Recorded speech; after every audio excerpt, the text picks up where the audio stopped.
Welcome in, everybody, to Fantasy Pros MLB. This is Leading Off Live, brought to you by PrizePicks. Head over to PrizePicks.com or just download the app right now and use that promo code Leading Off when you do to get a 100% deposit match up to $100. It's me, Joey P, Joe Pizzapia. That, of course, is the Welsh, and we're recapping everything that went on from the weekend of Major League Baseball and fantasy. A little wagering talk later in the show, a little DFS, a little this, a little that. There was a whole lot of rain all weekend, so Joey P didn't leave his house, which was nice after the NFL draft. Took a lot out of me, so that was good. I stayed in my pajamas most of the weekend, not all of it, just most of it. And Welsh, you had a little detailing done on the old automobile, I heard, this weekend, eh? Yeah, had a big old adult weekend, maybe a little bit of Home Depot. I don't know if we'll have time. Yeah, I had a car detailing, Joe. That's exactly. I watched baseball, got a car detailing, and dealt with more animal stuff. We're a new animal. We're fostering more animals died, I hope, this weekend, right? No.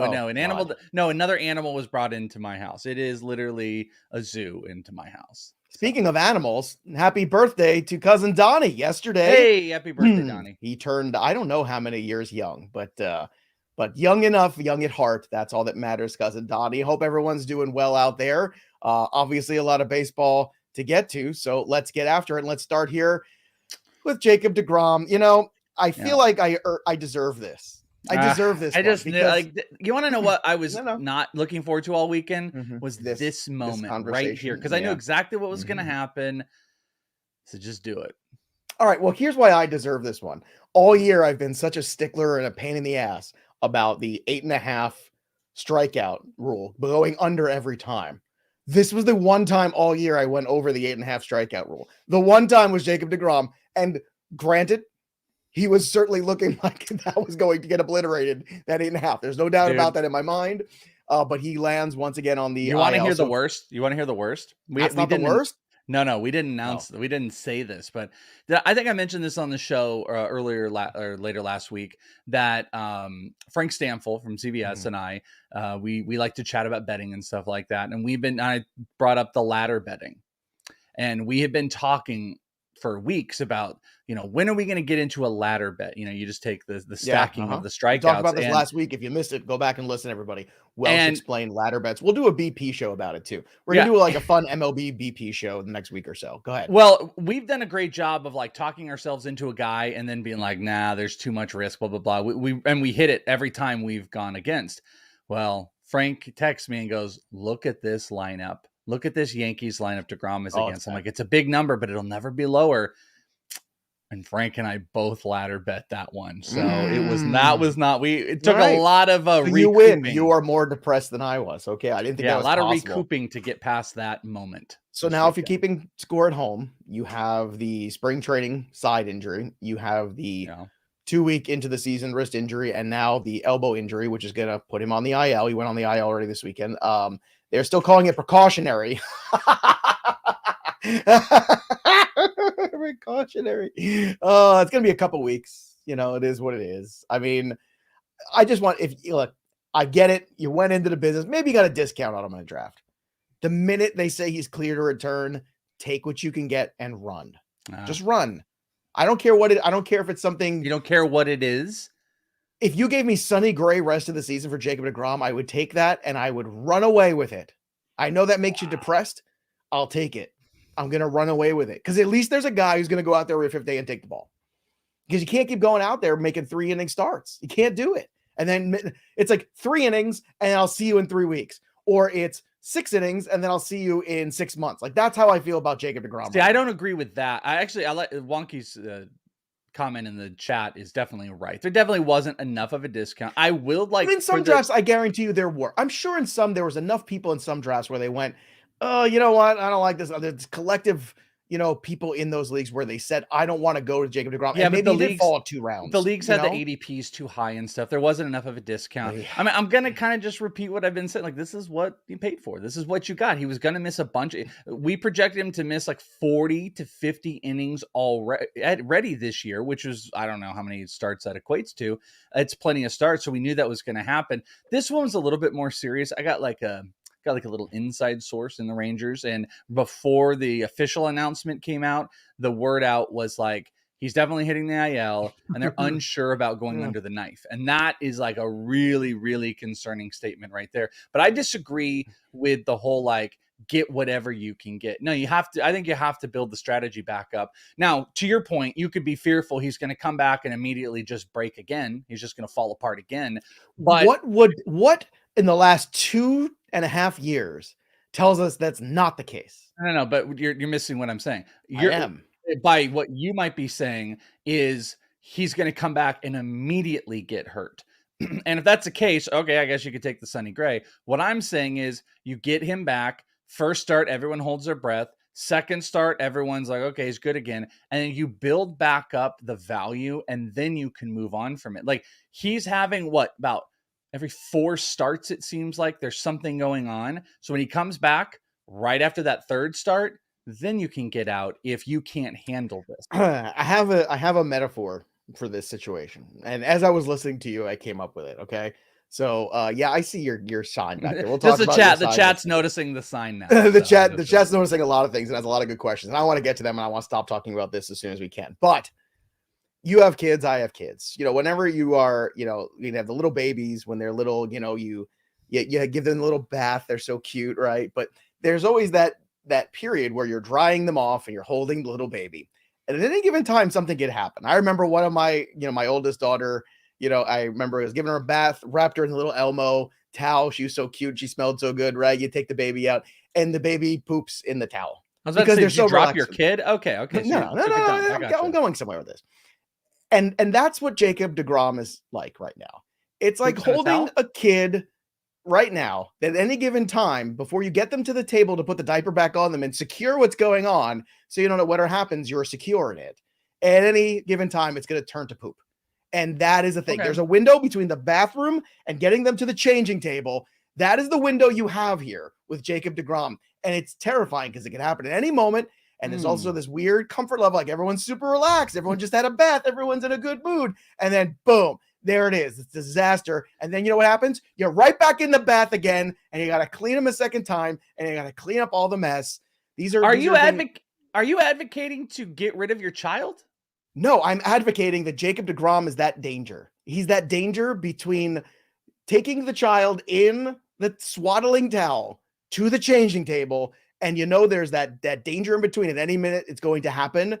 And sometimes it does. And that is the metaphor right now. I want to get to other things not called Jacob deGrom, because that is an absolute crap show. So what you're saying is please change his diaper. Please change Jacob deGrom's diaper. Look, we're all headed for diapers someday again soon. Here's a great one. Tough Talk with Teachers podcast. That sounds like a tough kind of podcast. I'm going to sit you down in period 4 and have a discussion with you, young man. Bibee or Allen, who would you rather have rest of the season? Man, Allen was really good. Another 8 strikeout performance, but I'm Tanner Bibee. You're a Bibee. I'm a Bibee guy too. I want them both. Can I have them both? Because I think they're better than the other crap they have in the rotation. 100%. They brought up Allen first, and there's a potential, I suppose, he could stick. But I think Bibee looks so poised that's the guy. But I think both of them. I actually think both of those guys. But I would edge out with Tanner Bibee. All right, and also yes, the free FOT sign behind Welsh if you're watching on our YouTube channel. So we're getting excited about FOT. More on FOT in a second. Let's get through Brent Rocker. 9th home run of the season. 9 home runs for Brent Rocker. He was still Rooker, excuse me. I don't know why I said Rocker. Because he's rocking baseballs all over the place. But Brent Rooker just crushing baseballs all over the place right now. He was still on my waiver wire this week, and I don't know if somebody finally picked him up. I think everyone was just like looking at it like, yeah, right, okay, whatever. But I mean, Jack Suwinski, also another guy too. He's slashing 297, 413, 656 with 6 homers. He's got 18 ribbies and 4 steals. What's going on here with Jack Suwinski? Because this is another one of these situations where you're looking at it, it's not sustainable, but have you found something here, or has he discovered something that makes him somebody you feel good about rostering rest of season, or is this just a complete bizarre April anomaly? It's actually very interesting you bring him up, because he is going to pop up in my video tomorrow as the top one. And what is trade away or trade for? Trade for. I wonder. Trade for. Oh, I'm going to tell. I guess I could have. Well, you could have. I was going to say, I thought you were going to tease the audience, but no teases around here. Better. We just give it to you. No, we're just right at it. We're just changing diapers. We're cleaning one butts, drink. We're just getting boom. at it. Let's go home. That's exactly. Us. Suwinski, the cool thing is he might like still be available. And I think in CBS leagues, he was still under 50%, if I remember correctly. But yeah, I agree that like it will come down. Regression will take place. But the stuff that he's doing, it's bonker. Like his batting average XBA, his expected batting average is lower, but top 2% of the league xSlug, top 4% of the league WOBA, top 4% of the league expected WOBA. His walk percentage is high. He's starting to lower that K percentage, and he's hitting the ball crazy hard. Looks like a 2020 guy. So I think he's a great piece right now because I just don't think people have added up to the production. And this is one of those guys where it's like when you ask, hey, would you sell him? What are you going to get? I don't know. I would be the guy that would go and buy Suwinski. I don't know if people have bought in enough because his ownership's not even there. So I would go and buy him on the dirt cheap, just because so much of the underlying stuff, even when he kind of adjusts, it's very, very positive.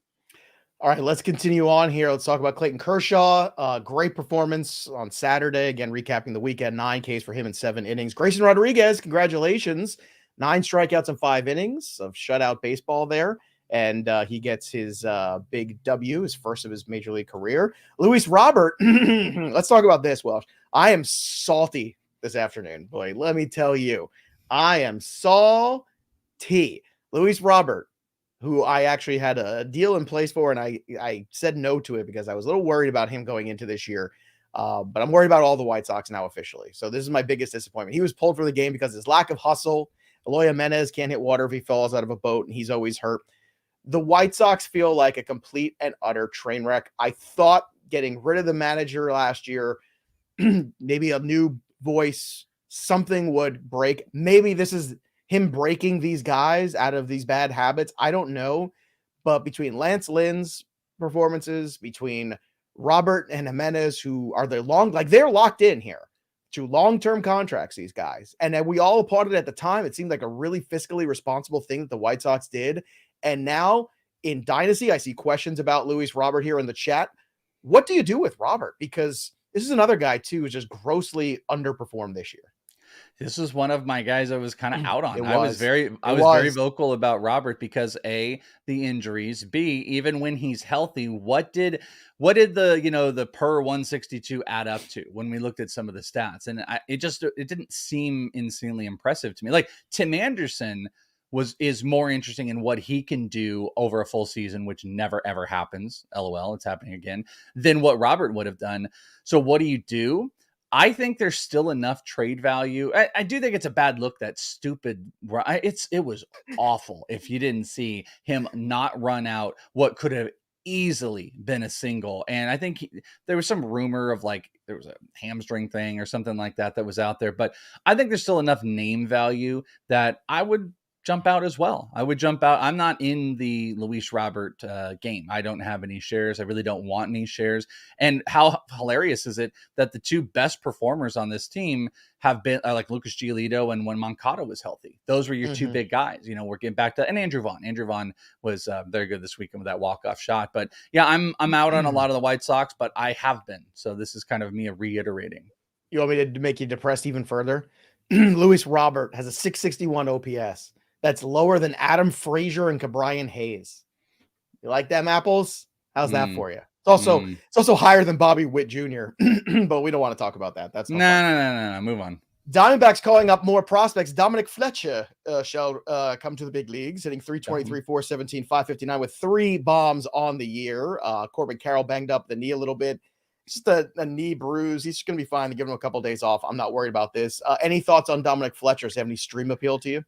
Yeah, I think so. I mean, this was he was actually one of the reasons why of many reasons, I thought Jake McCarthy could be sent down because those outfilders are playing really well there. It's a good defender. This is David Fletcher's brother, by the way, Dom Fletcher.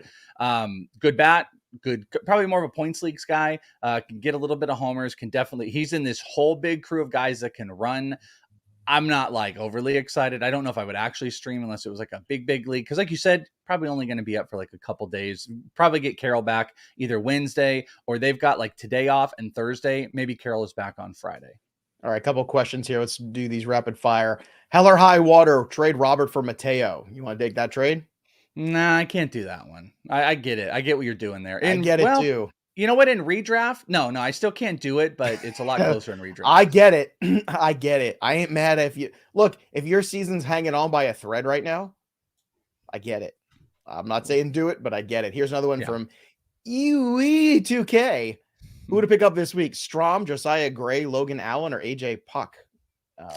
Interesting. I'd have to go look at the matchups. The matchups probably would play a little bit of a role. Strom first, but Logan Allen would be the second choice for me. Allen and I was about to say Allen and Strom are the top two. I probably might play like a little bit of. I just don't know what the matchups are off the top of my head. But those are my two big. I'm not going to worry too much about. I mean, if Gray has like a really good matchup, I could consider him, but I still wouldn't go over Allen and Strom.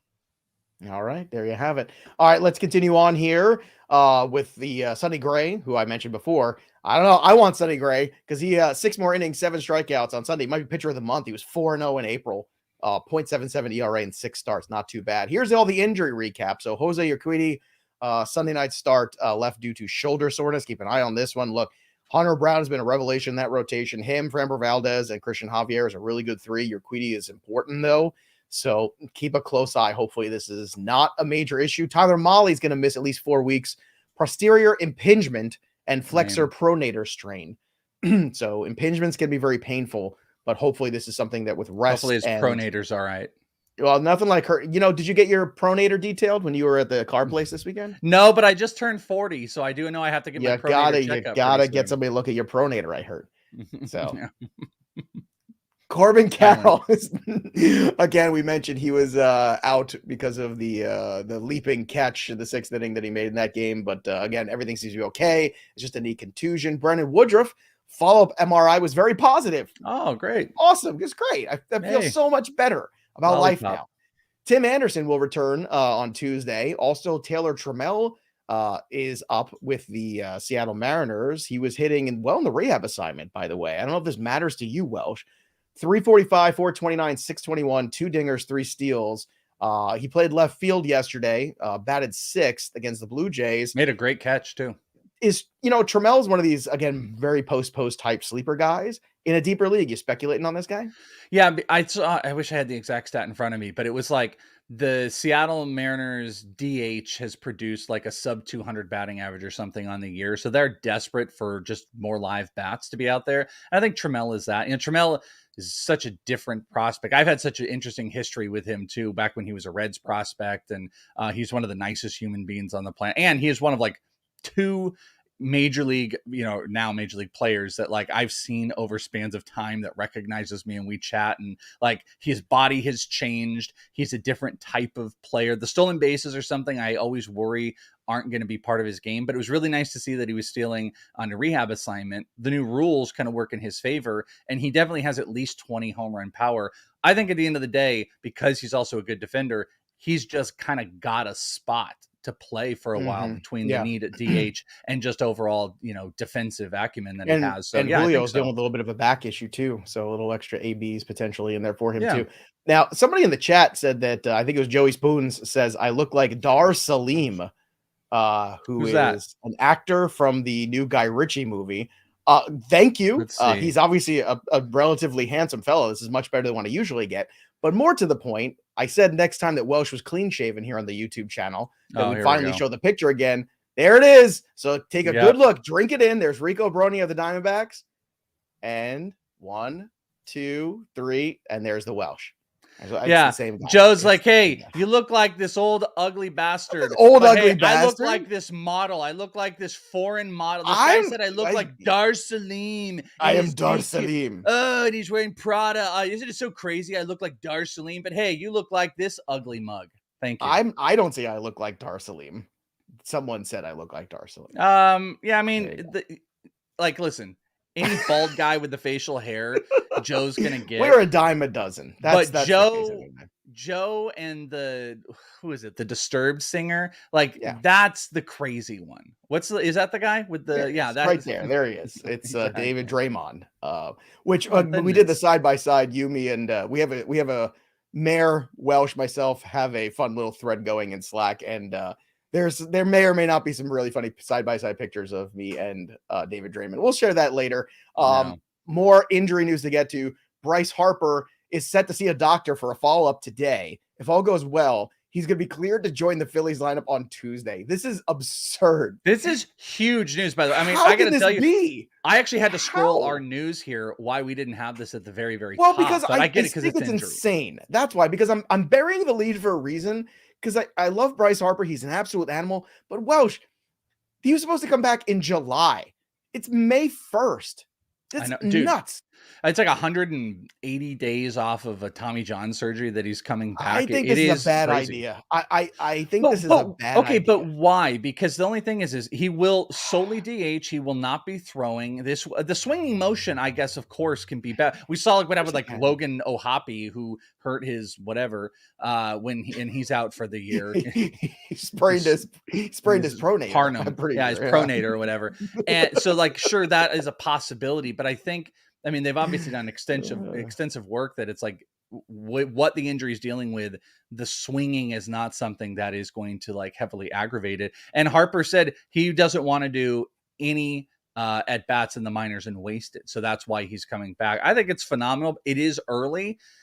I don't know if it's like dumb. I mean, the team can use some more offense. Do you think this is going to lead to him like being re-injured? Is that your problem? I'm concerned about it. I'm concerned he's pushing too fast, and I applaud him for it. He's an absolute beast of an athlete, and he's such a competitor, and that's why I love Harper. And when he was young, it turned a lot of people off because he's such a fiery competitor, and people took it to mean that he's obnoxious. He's not obnoxious. George Brett wasn't obnoxious either. He was just a fiery competitor. And if George Brett was on your team, you loved him. If he wasn't, you hated him. That's how Bryce Harper is too. I never found Harper to be a dirty player or somebody that was, mouthy to other teams and like that's kind of like more Machado. Like I don't even Machado's an unlikable guy. Yeah, I don't think I've ever had I don't have an issue with Harper. I guess Harper's just good, so people, if you're not on your team, you kind of don't like him. But speaking of coming back, Tyler Glasnow also been cleared to begin a minor league rehab assignment. That's awesome. So there you go. This not is good for Taj Bradley, by the way, moving forward, because those Rays got to work him on that 5-day schedule, and then they're going to bring back Glasnow. Just throw that out. Here's a fun tweet too. I want to get to this too because as I'm sure Frank Stamfel will told you over Friday. We're starting to look at the Yankees here and starting to peel a little deeper. This Yankee lineup is ugly. There's a great tweet here from Rational Yankee Fan. Montas 7.5 million, Trevino 4.1 million, Donaldson 21 million, Hicks 10 million, IKF 6 million. That's $48 million on these players this year that they're spending. And I know that the Yankees, they can afford it. But in an offseason, 2 years ago, where there was a lot of other players out there on the board, they did kind of patchwork a lot of little things together. And I know they're waiting for the young kids to come up, and the young kids are coming through again. But, if we're kind of sitting here, it's stunning to me that Brian Cashman has held this job for as many years as he had. Or what are we on, 25 years now of Brian Cashman right? I mean, it's got to be close to that or something thereabouts. Because he took over in that, like, around like 96, right? I think. Because I want to say Stick Michael did not see the Yankees win as GM. I don't think maybe it was the first one. I could be wrong, but I think we have to go back that far. But this is such an odd thing in sports, especially in baseball. You don't see people hold these GM jobs for this amount of time typically. You look at this Yankee lineup and what they've got right now. Does this feel like a team that's going to win the East? I mean, that's a good question. There's a lot of bad dead money. I also think, like, when I'm looking at that, like, the dead money of like IKF and stuff like that, I also think most of these moves were a couple years back, and they now have this kind of clear path of these young guys that are going to contribute now. You've got Oswalt Peraza, you've got Cabrera, you got a couple of these guys that they can start coming up. So they're not giving stupid contracts. What was the money? Like giving Hicks $10 million so they can do it to some of the young guys. So they're in a weird transitional period. I think it's hard to see right now because it's like Stanton's out for another month. Judge is a little bit banged up. He's not in the lineup. They're not scoring runs early on in games. The rotation's a little bit in flux. I mean, Luis Severino is still not out there. Domingo Germán's actually a much better pitcher than been given credit for, at least like what the surface level stats are. So, like, no, I got the easy answer to say is no. They don't look like the best team in the East, especially in the AL, especially with the Rays being who they are and the Orioles coming back up. But this is a team that, in a snap, can be, and they've got some of the high-end talent. Well, Carlos Rodon needs to get back if that's going to be the case too. 3 up and 3 down, Nate Eovaldi. Again, man, I hope you bought low when we did that whole big thing about Nate Eovaldi on the show, and I did a video on it. You did. We were just all over this Eovaldi 8 strikeouts, complete game shutout Saturday. Kevin Gausman, career high 13 Ks on Saturday. And Nelson Cruz, again, Mexico City, they're going to get a baseball team at some point, I think. Nelson Cruz, they might 5 for 20 6 runs with a game. I'm not sure if the elevation stuff was quite it was fun though. I mean, you also got Soto hitting a home run. You got Manny Machado hitting a couple home runs, and then he went back to 0 for 4 with 4 Ks yesterday. So he made the downs along with Brady Singer, 8 earned runs. So I guess the Brady Singer was not back after that last start, 2 2/3.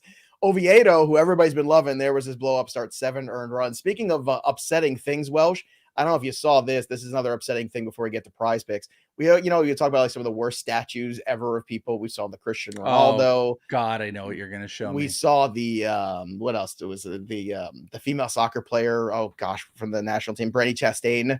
I think she had a terrible one. Look at this. Look at this Juan Soto statue. I mean, what in the hell is going on here? You know what though? Speaks for itself. Please, this is why you have to subscribe to Fantasy Pros MLB on YouTube. If you're just listening to the podcast, you're doing yourself a disservice because look, this is disturbing here. That left one, that is current Juan Soto. That's Juan Soto hitting 211. That's what Juan Soto looks like. That's the 80 games as a Padre Juan Soto. And on the right, like MVP Juan Soto's on the right. This is current status Juan Soto. That is the most. I don't know what you mean, but like that looks like that was made by like a bunch of like second graders. It's horrendous. Let's get to some prize picks. Again, use that promo code leading off, get 100% deposit match up to $100. Download the PrizePicks app or just go to prizepicks.com and put that promo code leading off in. Welsh, for me, the PrizePicks, I got Spencer Strider over on the 8 strikeouts against the Mets. That's starting soon, everybody. Tony Gonsolin, 4.5 is a very small number on the K's over. And Luis Garcia pitching outs, 17.5. I'm going the over. He's a very efficient guy. Your PrizePicks for the day. I like those. The only one, Gonsolin's a little one that makes me a little bit. It's just such a small number. 4.5 is no, it's a small number. It's just he does not going innings. He struck out one the last one. I'm going to go with Vlad total bases. He's got Corey Kluber's number. I'm going to go with Ross Stripling and Luis Garcia under 1 run through the first inning. So there's a little NRFI nerfy there. And then Alex Bregman's fantasy score, under 7.5. So not afraid to go under. So again, it is Vlad total bases, Stripling, Garcia, no runs first inning, and Alex Bregman fantasy score 7.5 under. That's my prize picks for today. All right. Betting wise, light day today, folks. It's just one of those days. It's not a lot of games I even like. So Mackenzie Gore, 6.5 strikeouts. It's a big number. I know he was good last time, but let's not get crazy here. Going under on that. Jose Ramirez, 0.5 RBI. You're getting plus 150 at bettingpros.com on this. Manny Machado, 0.5 RBI. It's plus 155. Maybe he can at least drive in a run. I don't know. Welsh, what do you have for everybody from the betting side for today's games? All right. These 3 I really like. One of them won't show up on the Betting Pros group. If you guys have signed up, you guys can go and check out the Betting Pros group. You can join up with us and a ton. We've had huge growth on that. If everybody wants to come and check that out, you can see all the bets. But one of these you won't see. So my 3 favorite bets, I've already laid them all. Giants plus a half run versus Houston through the first 5. So they're the first 5 innings. I'm going with Ross Stripling. That is even money. Houston scoring under 1 run over their last 3. San Francisco scoring 3.5 through their first 5 so far on the year. So I really like the Giants to hold. And even if they're tied, that is still going to be a win. My favorite K prop is Luke Weaver. It's actually moved up a tiny bit. I took it last night. 4.5 strikeouts over minus 140. I know it's the Padres, but the Padres, they strike out. Luke Weaver gives up runs. He's given up a bunch of runs in his last couple of games, but he still struck out like 7-8. So he's still getting his strikeouts in there. So I like attacking this. And Toronto team total runs 2.5. I'm taking the over. That has been definitely my specialty. Unfortunately, again, it has not been tracked on the Betting Pros, but if we talk about it here, that's a reason to be here. Team total runs Toronto 2.5 over. Those are my 3 favorite bets today. Nice alliteration on that too. Also, what's fun is So Rare. Go to sorare.com and start playing today. It's one of the best places you can go for something new and different and fresh in baseball. FantasyPros.com/collect. Again, FantasyPros.com/collect. Sign up today for So Rare. You get to manage your teams, pick your players, go through this whole fun thing. It's cards, it's digital, it's baseball. MLB next era is here, and it starts with So Rare. Quick notes here too. Again, DFS wise, Drew Smiley 9.3, Luis Garcia at 9.6, stacking up today on the Dodgers and the Padres. Value plays today. Miguel Vargas might be coming around a little bit, 2.6. Matt Carpenter starting to swing a hotter bat, 2.7, and Dubon at 2.8. Home run call of the day. I've got Yordan Alvarez is my home run call. Welsh, I don't see either of us on the leaderboard, but prime time all the way up to 14. So congrats to prime time. Number 1, Welsh, where are you going with your home run call today? Well, I am up to 4 now. I did get my, remember I had Riley, I think it was Riley on Friday, and then I had Tatis for the weekend. So I'm up at 4 right now. So we've got to get going. And I'm going with my total base call. I'm going to go with Vladimir Guerrero Jr. up against Corey Kluber. Corey Kluber has given up at least 1 homer in every single game started this year. He's got a couple multi-ones. I think Toronto's going to get in on it. He also kind of owns Corey Kluber with a near 500 BVP. So Vladimir Guerrero Jr., that's my home run call today. Going for 5. There you have it, everybody. Make sure you join us tomorrow, same time here on the YouTube channel. Again, youtube.com/FantasyPros MLB. Subscribe. Welsh has got the new trade video popping. I've got the new waiver wire video coming out later in the week. So many things going on. You can always listen back or watch back the show as well. But subscribe to the YouTube channel. That's the key right there, because we're going to have amazing content for you. That'll do it for us. But the story of the game goes on. For Frozen Welsh, I'm Joey P. We'll see you next time, kids.